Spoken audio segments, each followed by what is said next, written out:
Assalamualaikum warahmatullahi wabarakatuh. Perkenalkan, kami dari kelompok 2 beranggotakan 5 orang. Pada video ini, kami akan menjelaskan materi tentang subgroup yang dibentuk oleh kompleks. Video ini dibuat untuk memenuhi tugas mata kuliah struktur aljabar yang diampu oleh Ibu Fauziah Hakim, SPD, MPD. Namun sebelumnya, perkenalkan, nama saya Siti Rahma dengan NIM H022007 sebagai pemateri pertama. Dan saya Nur Hikmah dengan NIM H022009. Perkenalkan, nama saya Kurnia dengan NIM H02200315. Perkenalkan, nama saya Ahmad Dirham dengan NIM H02203225. Baik, perkenalkan, nama saya Hasriani dengan NIM H022035. Teorema 4.6. Suatu kompleks tidak kosong S dari suatu grup G adalah subgrup jika dan hanya jika memenuhi syarat, yaitu tertutup, dan kedua, adanya unsur invers setiap anggotanya. Jadi untuk membuktikan teorema ini, kita harus membuktikan dari kiri ke kanan dan dari kanan ke kiri. Untuk pernyataan kirinya, yaitu suatu kompleks tidak kosong S dari suatu grup G, dan untuk pernyataan kanannya yaitu syarat 1 dan 2. Pertama, pembuktian dari kiri ke kanan. Jadi yang ingin kita buktikan adalah suatu kompleks tidak kosong S dari suatu grup G adalah subgrup jika memenuhi syarat 1 dan 2. Jadi untuk pembuktian ini jelas ya, karena S adalah subgrup, berarti S juga merupakan grup, di mana grup memiliki 4 sifat, yaitu sifat tertutup, 2 asosiatif, 3 adanya unsur identitas, dan adanya unsur invers setiap anggotanya. Nah, sedangkan dilihat untuk syarat 1 pada teorema 4.6 itu adalah sifat pertama dari grup, yaitu sifat tertutup. Kemudian yang syarat yang kedua adalah sifat keempat grup, yaitu adanya unsur invers setiap anggota. Berarti dapat disimpulkan bahwa jika S subgrup, maka syarat 1 dan syarat 2 dipenuhi. Selanjutnya, pembuktian dari kanan ke kiri, yaitu jika syarat 1 dan syarat 2 terpenuhi, maka suatu kompleks tidak kosong S dari suatu grup G adalah subgrup. Jadi sudah ada 3 sifat, yaitu pertama tidak kosong, kedua tertutup, dan ketiga adanya unsur invers setiap anggotanya. Nah, untuk membuktikan bahwa S adalah subgrup, berarti kita harus buktikan jika S grup. Dari sifat 1 dan 2 disimpulkan bahwa S grupoid dan S memenuhi sifat asosiatif. Hal ini diwariskan dari G. Kemudian, semua invers dari anggota S juga di S, sesuai dengan sifat yang ketiga. Kemudian terakhir yang perlu ditunjukkan adalah bahwa S memiliki unsur identitas. Nah, untuk membuktikan hal ini, kita bisa gunakan sifat ketiga, di mana X elemen S dan X inverse juga elemen S.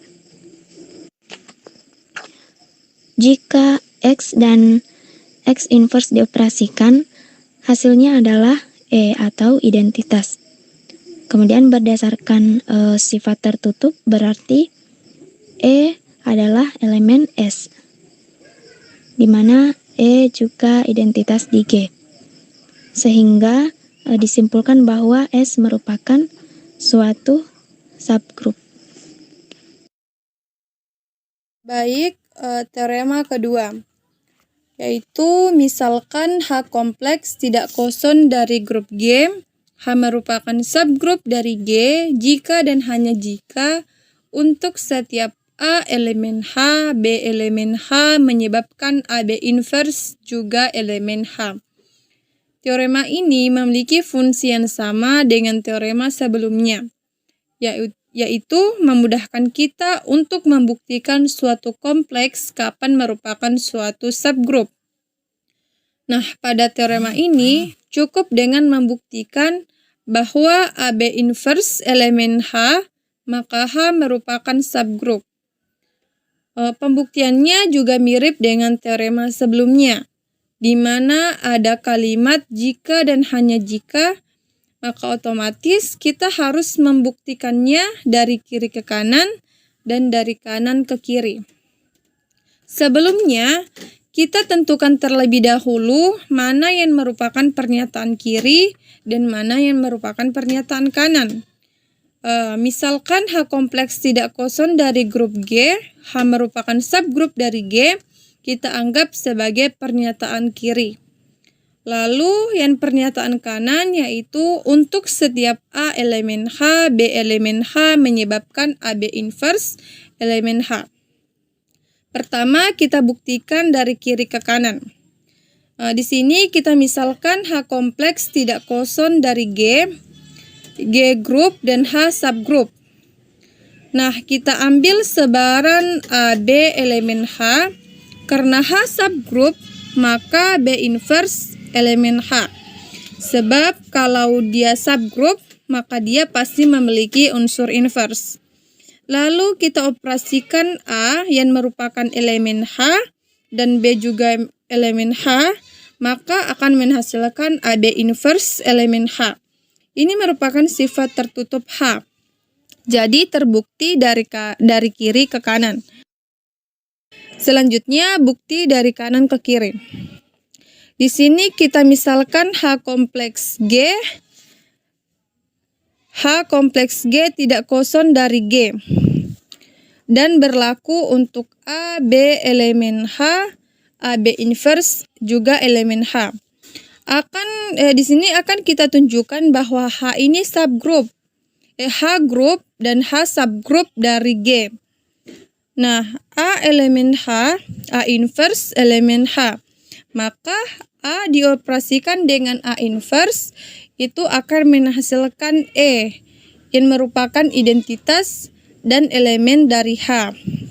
Lalu E ini kan elemen H, A inverse juga elemen H. Jadi kalau kita operasikan E dengan A inverse akan menghasilkan A inverse elemen H. Hal ini menunjukkan adanya unsur identitas E elemen H dan tiap anggota H ini mempunyai inverse di H. Selanjutnya, kita ambil B elemen H sebaran. Sesuai yang telah ditunjukkan, maka B inverse juga elemen H. Oleh karena itu, A elemen H, B inverse juga elemen H, maka jika A dioperasikan dengan B inverse lalu di inverse akan menghasilkan AB elemen H. Jadi H ini tertutup terhadap operasi yang sama di G. Karena H kompleks dan H memenuhi sifat asosiatif, maka semua anggota H juga memenuhi sifat asosiatif. Karena kan kita pertama mengambil secara sebaran, otomatis setiap anggota juga memenuhi sifat asosiatif. Jadi kita simpulkan bahwa H ini membentuk grup terhadap operasi yang sama di G. Oleh karena itu, H adalah subgrup dari G. Baik, di sini saya akan menjelaskan tentang teorema 4.8. Nah, misalkan G grup terhingga dan H kompleks dari G, H merupakan subgrup dari G. Jika dan hanya jika untuk setiap A elemen H, B elemen H, maka AB elemen H. Nah, kita bisa buktikan dari kiri ke kanan. Karena H subgrup dari G, maka H tertutup. Jadi A elemen H B elemen H jadi AB elemen H. Nah, kita buktikan dari kanan ke kiri. Misalkan H kompleks G, H tidak sama dengan himpunan kosong, dan G grup terhingga yang memenuhi sifat A elemen H, B elemen H, jadi AB elemen H. Akan ditunjukkan bahwa H memenuhi sifat grup sebagai berikut. Pertama, sesuai dengan hipotesis, maka H tertutup. Kedua, asosiatif diwarisi dari G, karena H kompleks G. Ketiga, ada identitas di H. Misalkan A elemen H sebarang, maka A elemen G karena G terhingga, dan setiap anggota grup terhingga mempunyai tingkat terhingga, maka T kali A sama dengan tidak sama dengan tak terhingga.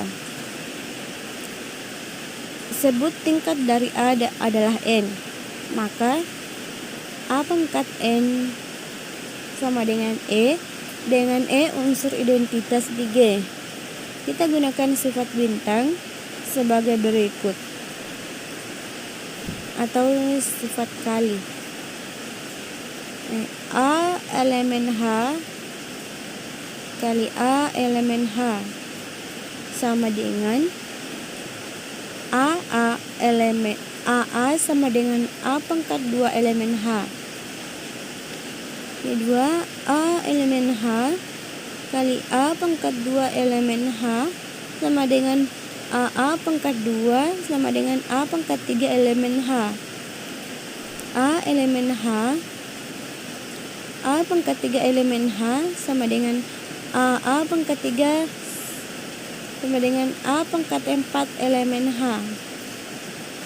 Nah, A elemen H kali A pangkat N kurang 1 elemen H, maka AA N kurang 1 sama dengan A pangkat N sama dengan E elemen H. Jadi, ada unsur identitas E di H. Nah, keempat, setiap unsur di H mempunyai invers di H. Misalkan A sebarang anggota H, maka A elemen G. Karena G terhingga, maka tingkat A terhingga. Sebut T kali A sama dengan N. Menurut definisi tingkat, N merupakan bilangan bulat positif terkecil.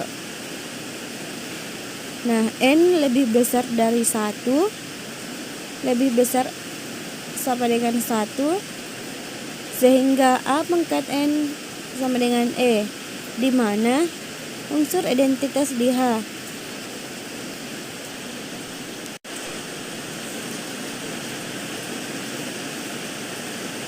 Nah, karena N lebih besar atau sama dengan 1, maka N kurang 1 atau lebih besar atau sama dengan 0. Akibatnya A pangkat N kurang 1 elemen H. Kita gunakan sifat bintang dengan kenyataan A elemen H, A pangkat N kurang 1 elemen H, maka A pangkat N kurang 1 sama dengan A pangkat N sama dengan E sama dengan A pangkat N kurang 1A. Ini berarti A pangkat minus 1 sama dengan A pangkat N kurang 1 elemen H. Sesuai dengan definisi inverse. Nah, karena A dipilih sebarang di H, maka disimpulkan bahwa setiap anggota H mempunyai inverse di H. Jadi H merupakan grup karena memenuhi keempat sifat di atas. Nah, selanjutnya karena H kompleks G, maka H subgrup dari G.